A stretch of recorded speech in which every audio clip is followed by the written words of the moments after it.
Housing under Islam. Terraced housing, flats, semi-detached houses, skyscrapers.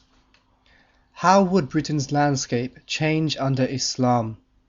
Prophet Muhammad ﷺ came with answers over 1400 years ago.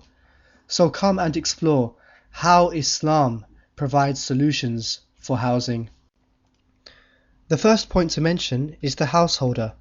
This includes spouses, parents, and children, also known as maharim. The head of the household is called Rabb ad-Dar, who is always male.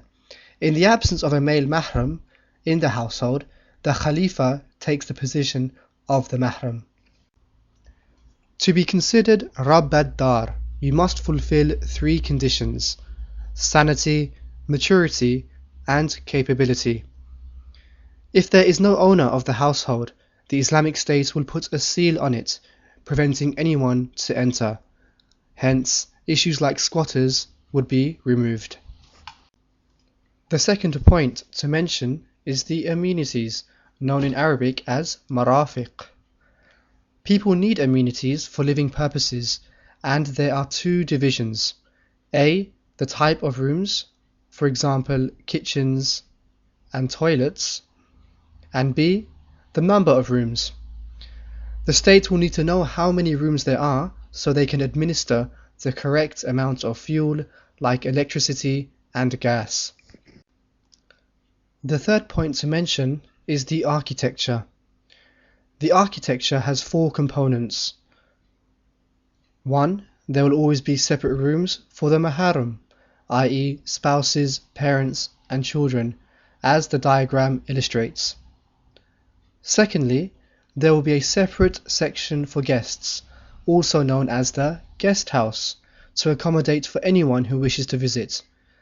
The guests have haq al-diyafa, a right to reside for 2 nights and 3 days. Thirdly, the construction must be correct.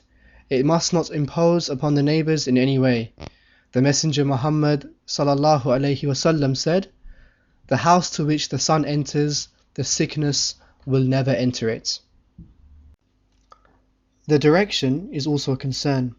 The house will be designed in such a way as to face the Qibla, the direction towards Masjid al-Haram in Makkah, which is southeast in London. However, all toilets and bedrooms will be constructed to face away from the Qibla. At the time of Khalif Umar bin Abdulaziz, a ventilation system was embedded in the streets of the Islamic State to provide tranquility for the residents. The sanctity of every individual must also be protected, and the awra, that which has been prohibited to look at and obliged to cover, of each person must be guarded.